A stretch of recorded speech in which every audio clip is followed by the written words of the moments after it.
যখন আমাকে মনোনয়ন দেওয়া হয়েছে তখন আমাদের চেয়ারম্যান ছিলেন, কাজেই আপনাদেরকে বলতে চাই এই মনোনয়নটি চেয়ারম্যানের নিজের দেয়া মনোনীত, এবং সেই মনোনয়নপত্র আজকে ছিল বাছাইয়ের দিন। আপনারা সাংবাদিকরাও সেখানে উপস্থিত ছিলেন। আপনাদেরকে আমি আন্তরিক ধন্যবাদ দিচ্ছি যে আপনারা অনেক কষ্ট করে এই বাছাই অনুষ্ঠানে আপনারা উপস্থিত ছিলেন। পরবর্তীতে বাছাই করে যে ঘোষণাটি আসলো সেই ঘোষণা হলো যে এই মনোনয়নপত্রটি যথাযথভাবে আজকের যারা বসেছেন বাছাইকৃত রিটার্নিং অফিসার সহ নির্বাচন পরিচালনার সাথে সংশ্লিষ্ট ব্যক্তি সহ কর্মকর্তা সহ সকলে উপস্থিত ছিলেন।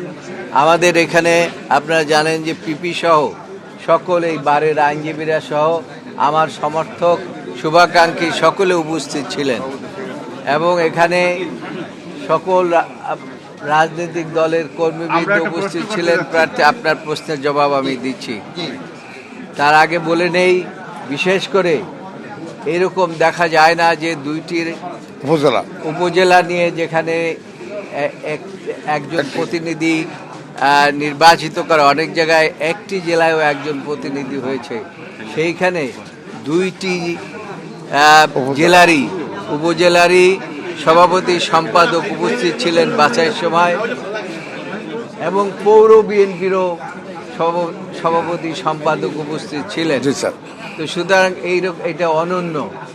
কাজেই নির্বাচন কমিশন যথাযথভাবে এই মনোনয়নপত্র বাছাই করেছেন। বাছাই করে তারা দেখেছেন যে প্রতিটি কাগজপত্র সঠিকভাবে দাখিল করা হয়েছে, এবং সেই জন্য মনোনয়নপত্রটি বৈধ ঘোষণা করেছে।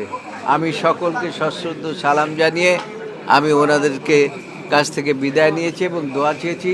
আপনারা সাংবাদিকদের মধ্যেও আমি দোয়া চাচ্ছি আমার জন্য এবং আমার নেত্রী বেগম খালেদা জিয়ার জন্য। স্যার, শেষ প্রশ্ন, অনেক প্রার্থী এর আগে স্যার আশঙ্কা প্রকাশ করে দিয়েছেন, স্যার আপনি কোনো আশঙ্কা প্রকাশ করছেন কিনা? এই মুহূর্তে আমি এই সম্বন্ধে কোনো মন্তব্য করতে চাই না।